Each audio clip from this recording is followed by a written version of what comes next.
আজ আমি রান্না করব পালং শাক আর চ্যাং মাছের ঝোল। এটা খুব স্বাস্থ্যকর খাবার, আপনারা বাড়িতে করে দেখবেন, ভালো লাগবে। কড়াইতে প্রথমে আমি তেল আর পেঁয়াজ দিয়ে পেঁয়াজটাকে লাল লাল করে তাতে একটু জিরে রসুন বা কাঁচা লঙ্কা বাটা নুন হলুদ দিয়ে মশলাটাকে কষিয়ে নিই। মশলাটাকে ভালো করে কষিয়ে নিতে হবে। মশলা কষা হয়ে গেলে তাতে মাছ দিয়ে মাছটা কষিয়ে নিচ্ছে। মাছটাকে ভালো করে কষিয়ে নিতে হবে।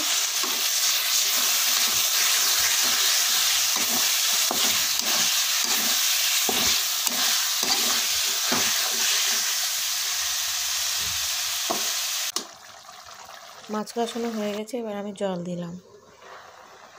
জল দিয়ে মাছটাকে ভালো করে ফুটিয়ে কষিয়ে নামিয়ে নিয়েছি। ওই মশলায় পালং শাক, বেগুন, আলু সব সবজিগুলো দিয়ে দিয়েছি। নুন হলুদ কাঁচা লঙ্কা কাটা দিয়ে ঢাকনা দিয়ে ঢেকে দিয়েছিলাম। ওটা আমি ঠিক করতে ভুলে গেছি। তারপর ঢাকনা খুলে এইরকম হয়েছে। তবে জলটাকে একটু শুকিয়ে নিতে হবে। জলটা শুকিয়ে গেলে আমি মাছ দিয়েছি। মাছ দিয়ে ফুটে নামিয়ে